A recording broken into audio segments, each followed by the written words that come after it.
Movie की शुरुआत होती है 1939 में, जहां टेप रिकॉर्डर में हम एक बच्ची को देखते हैं। उसने अपने हाथ में क्रॉस पकड़ा हुआ था और आसमान की तरफ प्रेयर कर रही थी। ऐसा करते ही अंधेरे से रोशनी आ गई, क्योंकि पहले वहां सूरज ग्रहण लगा हुआ था, लेकिन अब उस छोटी बच्ची की प्रार्थना गॉड ने सुन ली थी, इसलिए सब उसे अपना मसीहा समझने लगे। साथ ही उन सबके हाथों में भी क्रॉस था। इसके बाद कहानी 10 साल बाद की देखते हैं। वक्त था 1949, जहाँ हम एक सिस्टर को देखते हैं जिसका नाम नारसीसा होता है, जो अपना सामान लेकर चर्च में आती है। वो देखती है कि चर्च की दीवार पर गोलियों के निशान थे। तभी वहाँ एक और नन आई जो यहाँ की हेड थी। वो नारसीसा को अपने साथ अंदर ले गई। वो उसे बताती है कि जंग के बाद जब ये सब कुछ शांत हुआ तो तब तक सब लोग यहाँ से चले गए थे। पूरे लोगों में सिर्फ मैं हूँ, एक सिस्टर और मदर सुपीरियर है, और अब ये चर्च गरीब बच्चों के लिए हॉस्टल और स्कूल बन गया है। अब नारसीसा मदर सुपीरियर से जाके मिलती है जो इस स्कूल और हॉस्टल को चला रही है। नारसीसा वहाँ पर उसी बच्ची की तस्वीर देखती है जो हमने मूवी की शुरुआत में टेप रिकॉर्डर में देखा था। असल में ये बच्ची और कोई नहीं बल्कि सिस्टर नारसीसा ही है। इनकी बातचीत से हमें पता चलता है कि नारसीसा बच्चों को पढ़ाने आई है, क्योंकि हाल ही में एक सिस्टर स्कूल छोड़कर चली गई थी, लेकिन कोई नहीं जानता कि वो अचानक कहाँ चली गई। अब नारसीसा को एक कमरा दिया गया जहाँ वो अपना सामान रखने लगी, पर उसका सूटकेस आगे नहीं जा रहा था। उसने जब वहाँ चेक किया तो वहाँ एक बॉक्स पड़ा था, जिसे खोलने पर उसमें से एक लेटर, एक कैची और एक सिस्टर की फोटो मिलती है। उस फोटो पर उसका नाम लिखा था जो सकोरो होता है। नारसीसा जैसे ही उस सिस्टर का नाम लेती है तभी उसके सामने पड़ी कुर्सी हिलकर नीचे गिर गई, और उसके साथ ही कोई बाहर का दरवाजा जोर जोर से पीटने लगता है, जिसे देखने के लिए नारसीसा कमरे से बाहर आती है, लेकिन वहाँ कोई नहीं होता। लेकिन आसपास देखने पर उसके सामने वाली दीवार पर उसे एक निशान बना दिखता है जो पहले वहाँ नहीं होता, लेकिन इसे नजरअंदाज करके वो अपनी क्लास में बच्चों को पढ़ाने आ जाती है, जहाँ वो उन सबको अपना नाम बताकर ब्लैकबोर्ड पर अपना नाम लिखती है। जो नाम देख सभी बच्चे डरने लगे। उसमें से एक लड़की इतनी डर गई कि वो वहाँ ही टॉयलेट कर देती है। क्लास खत्म होने के बाद नारसीसा उस बच्ची के पास आकर पूछती है कि जब मैंने ब्लैकबोर्ड पर अपना नाम लिखा तो तुम और सभी बच्चे क्यों डर गए। लेकिन रोजा के कुछ बताने से पहले ही उसकी बहन उसे बताने से मना करती है। अब जब नारसीसा अपने कमरे में आती है तो वो देखती है कि जो निशान दीवार पे होता है वो अब और बड़ा हो गया है, और उसके साथ ही अब एक और लकीर भी खींच गई है। उसके बाद मदर सुपीरियर उसे एक एल्बम दिखाती है जिसमें उन सिस्टर और नन की फोटो थी जिन सबके यहाँ काम करते करते मौत हुई थी। एल्बम में एक फोटो गायब थी, जिसे देख नारसीसा समझ जाती है कि ये गायब फोटो सिस्टर सकोरो की होगी जो उसे कमरे में मिली थी। फिर वो अपने कमरे में आती है और सिस्टर सकोरो की फोटो देखने लगती है, जिससे फिर एक बार कुर्सी हिलकर नीचे गिर जाती है। साथ ही कोई उसके रूम का दरवाजा खटखटाने लगा। वो कान लगाकर सुनती है, लेकिन वहाँ कोई नहीं था, जिससे उसे ऐसा लगता है कि जरूर ये मेरी किसी गलती की वजह से ये सब हो रहा है। इसलिए वो अपने रिलीजन के अनुसार अपने आप को ही पीटने लगी, जिससे उसके किए पाप खत्म हो जाएंगे। फिर हम उन बच्चियों को देखते हैं जिसमें से एक बच्ची को वॉशरूम जाना था, इसलिए वो अपनी दोस्त रोजा को अपने साथ ले जाने लगती है। बाहर किसी चीज की आवाज आ रही थी, लेकिन फिर भी रोजा अपनी दोस्त के साथ जाती है। लेकिन यहाँ पर अजीब होता है, अचानक पानी वाला नल अपने आप ही चालू हो जाता है, जिससे पूरा बार टब भर जाता है, लेकिन अगले ही पर सारा पानी गायब हो जाता है। रोजा के देखने पर उसे वहाँ किसी के कटे बाल मिलते हैं। वो बालों को देख ही रही थी, तभी यहाँ उसे किसी के होने का एहसास होता है, जिससे डरकर वो जोर से चिल्लाती है। चीख की आवाज सुन हेड नन आ जाती है। वहाँ जो बच्चियां सो रही थी उनमें से एक बच्ची चीखने लगी। वो बताती है कि नींद में ही किसी ने उसके बालों को काट दिए हैं। वहाँ उन्हें कैची पड़ी मिलती है और रोजा के पास से वो बाल भी मिलते हैं, जिससे सबको ये लगता है कि वो बाल रोजा ने ही काटे हैं। हालांकि वो बेचारी रो रो कर मना भी करती है कि मैंने बाल नहीं काटे, लेकिन कोई उसकी बात नहीं मानता। हेड नन तो उससे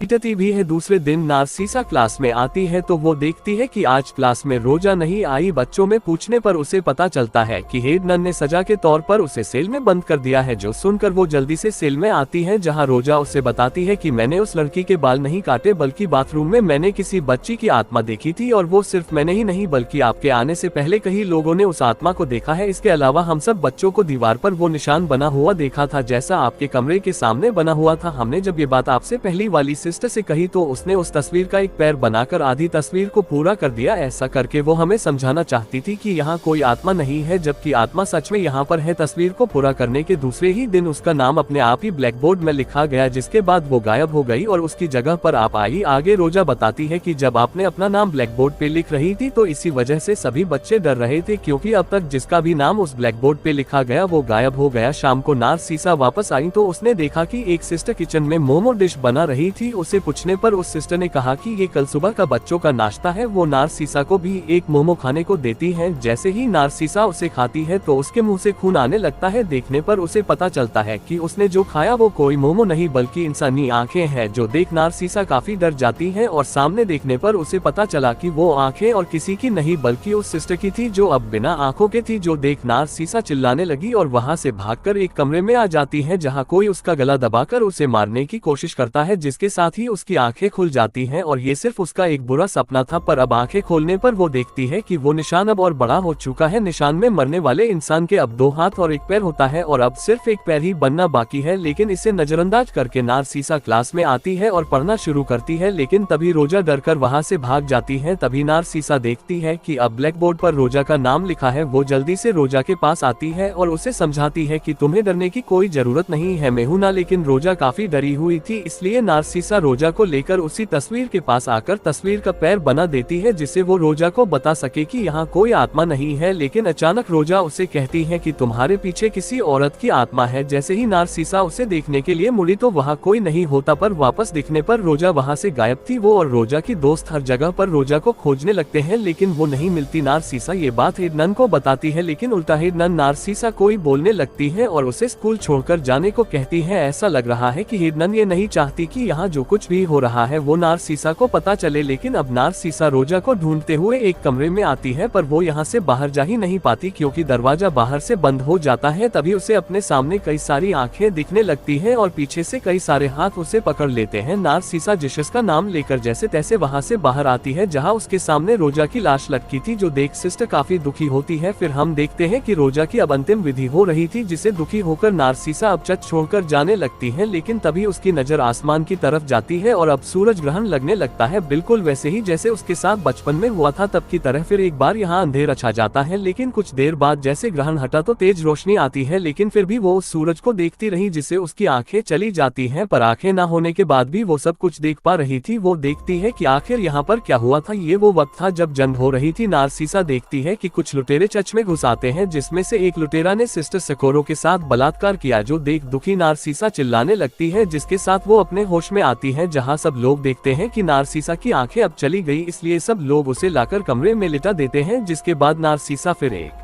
सिस्टर सकोरो की तस्वीर अपने हाथ में ले लेती है, जिसे वो फिर एक बार पास्ट के उस वक्त जुड़ जाती है। देखने लग गई कि जब सिस्टर सकोरो के साथ गलत हुआ उसके बाद किया हुआ। वो देखती है कि उसके बाद सिस्टर सकोरो की एक बेटी होती है, पर चर्च की इज्जत ना चली जाए इसलिए मदर सुपीरियर सकोरो की बेटी को दुनिया से छुपा के चर्च के अंदर ही पालते हैं। ये सब नारसीसा देख ही रही थी। तभी प्रेजेंट टाइम में सकोरो की आत्मा उसके सामने आ जाती है। अब नारसीसा को पता चल गया था कि सिस्टर सकोरो की इसमें कोई गलती नहीं थी, इसलिए वो सिस्टर सकोरो का हाथ थाम लेती है। हाथ पकड़ते ही नारसीसा सकोरो के साथ पास में आ गई, जहां वो देखती कि सकोरो की बेटी अब बड़ी हो गई है और उसे तेज बुखार है। लेकिन मदर सुपीरियर हेड नन और दूसरी नन उसे डॉक्टर के पास नहीं ले जाते, क्योंकि उन्हें डर था कि इससे सबको ये पता चल जाएगा कि ये बच्ची सिस्टर सकोरो और उस लुटेरे की है, जिससे चर्च का नाम बदनाम हो जाएगा। इसलिए वो लोग सकोरो को एक कमरे में बंद कर खुद ही उस बच्ची का इलाज करने लगते हैं। वो लोग तेज ठंडे पानी से भरे बाथटब में उस बच्ची को लेटाने की कोशिश करते हैं, लेकिन पानी काफी ठंडा था, इसलिए लड़की झटपटाने लगती है। इस बीच उसका सर जोर से टकरा गया और वहीं पर ही बच्ची ने दम तोड़ दिया। अपनी बेटी के मरने के गम को सकोरो बर्दाश्त नहीं कर पाए और अपनी जान ही ले लेती है, जिसे दुखी होकर नारसीसा उस कमरे को खोल देती है जहां उन तीनों ने सिस्टर सकोरो को बंद किया था। जो कमरा हमेशा बंद ही रखा, लेकिन अब वो कमरा खुल चुका था, जिसे यहाँ 2 टाइमलाइन चलने लगती है, एक तरह पास्ट और एक प्रेजेंट को अब एक दूसरे से जुड़ जाती है। कमरा खुलते ही सकोरो की लाश जिंदा हो जाती है, जबकि प्रेजेंट में सकोरो की आत्मा उन तीनों को डराने लगती है और पास्ट में हेड नन का मुंह ही तोड़ देती है, जिसे प्रेजेंट में भी हेड नन मर जाती है। फिर सकोरो मदर सुपीरियर के पास जाती है और उसका सिर बाथटब में डूबा कर उसे भी मार देती है और फिर सकोरो तीसरी नन को भी मार देती है। ऐसा कर सकोरो अपनी बेटी का बदला ले लेती है।